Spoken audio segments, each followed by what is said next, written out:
is, I don't even know what your current title is, head of North America, chief growth officer. Yeah. He's many things, but he is responsible for many of the programs that we know and love at Amari. Amari X, Path to Paradise, Love Your Journey. He brought all of those programs to Amari a couple years ago. And then sad face, he left us for a year, but he missed us so much. He came back, and he's back now for about 90 days, 4 months. And there's nobody better, in my opinion, to really talk about the future of this company and vision as Oliver from a corporate perspective. And think about this, right? He left for a year and he came back for a reason. So Oliver, if you wouldn't mind just sharing with these guys a little bit about your vision for Amari over the next 4 years. So a couple of things I saw in the chat, Beck, some of the people did. So that makes me excited. So before I start, I do want to give a shout out to Beck and also this team. Do you still use the word swagger, Beck? You know, you got swagger. All right. Team swagger. You know, team swagger. Come on. So this is what I would say. Using that word right, you actually have to have swagger. And you guys have swagger, which is great. When you talk to Beck, her leadership style, right? She's kind of a no bullcrap person, which is great. Like she doesn't have any fluff. And I think I joined at the right time when I heard what Beck just talked about. So there's a couple things I want to share with you guys. The first thing I would say is what is echoing and I would say piggybacking off what Beck talked about. And I think she didn't say the word, but it is patience. When you hear the word legacy, it's not a sprint. It's a marathon. And I think a lot of people come into this business like, hey, why can't I become diamond really quick? Or why can't I become senior leader really quick? Or this or that. What I would ask you guys to really think about is, hey, when you first started Amari, why did you come on board? And what was it that keeps you here?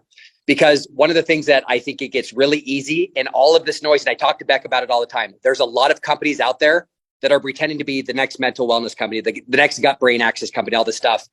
But you need to think about too, a lot of times they're fads. They come and they go. And Amari is here forever. And I think what she just talked about, what Beck said is, I left for a year and I came back for a reason. And I can tell you this, I did not come back because I knew this was going to be easy, right? So I didn't say, hey, Amari's going to be a really easy cakewalk. Let me go back. Guys, I came back. I've been here 90 days. There's a lot of work to do. But here's what I want to break it down. If you look at Amari, and let's just take North America's alone, currently right now, North America, the US is up over 25% month over month. Canada's up over 75% month over month. Go to other direct sales companies and ask them those questions. Say, hey, how's your growth? I guarantee a lot of them will say we're in decline, or maybe we're flat, or we're growing 1%.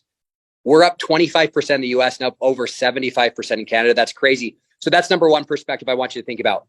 In terms of the future, as many of you know, if you haven't met our new owner and chairman, David Chung, this is his ultimate goal, which kind of makes, I hope, everyone pretty giddy, is to be the biggest mental wellness company in the world.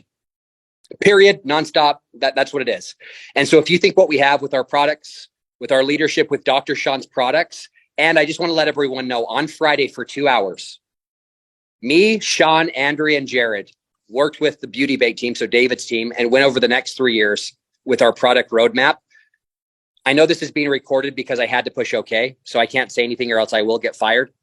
But I would say the things that we're creating in the next 3 years are mind-blowing. No one else is touching it. It's technology that can't be replicated. It's stuff that we're doing with David's help, with Amari's help, with Dr. Sean's. That's going to be mind-blowing. So it really comes down to Beck's point. Are you here for it all?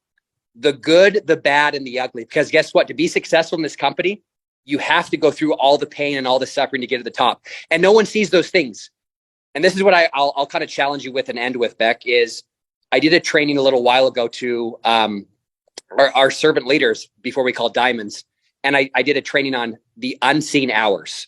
When you see Beck, when you see other diamonds, when you see other presidential diamonds, you look at them like, oh my gosh, they're so lucky, or they, you know, they make more money or this or that. And I want to say to this, the unseen hours that Beck does behind the scenes and all that you do, no one sees that work. The nights, the after hours, the decks you put together, everything that's done. But that's when champions or real leaders come to mind. Kobe Bryant, he talked about that every time. He's like, you see the championships, you think I was, you know, given this talent.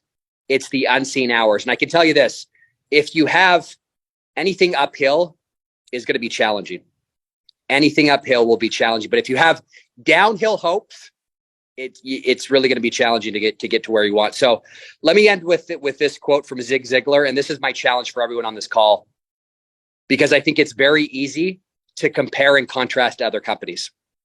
And as you guys know, comparing to other companies is the thief of joy. Did you know this company has this product? Do you know this company has this comp plan? It doesn't matter.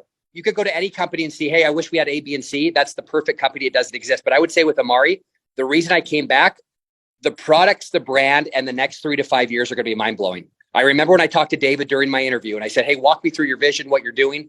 I was sold and I didn't have to think about it. But one thing that I want everyone on this call to know is attitude, not aptitude, determines your altitude.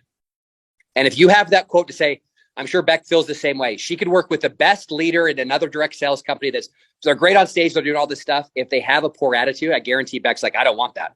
I want someone that's hungry, someone that's willing to say, this is what I want. I'm going to go all in. I'm going to do everything I can, and I'm going to become diamond in whatever time it's going to take. And it doesn't matter because I'm all in. So one thing I would say with the Swagger group, there's something about Beck's team. Obviously, I'm close to you guys. I trained when we were in what was it, Panama or one of the trips. And I remember sitting there in that U-shaped with the leaders, and I looked at all of them. All of them were engaged. All of them did have swagger. All of them were pumped. And guess what? No one cared about rank or title. Just like this call, I could care less. All of you were on this call because you're leaders. You want to learn something, you want to grow or do all that, and that's what it's going to take. So let me just tell you this as well. I think Beck does know, right? We have another exciting announcement we're going to announce at convention, which we didn't think we were going to, and we will be doing it. So if you're not coming to convention, please buy a virtual ticket, but you can't miss convention this year because we just got it approved on Friday. So that's all I'll say with that. And with that, Beck, thanks for all you do. Great leader. I love being around you. I love your texts at 5 a.m. Saying you need help with something and to move this thing out of the way, corporate. And I respond as quick as I can. So thank you. To be fair,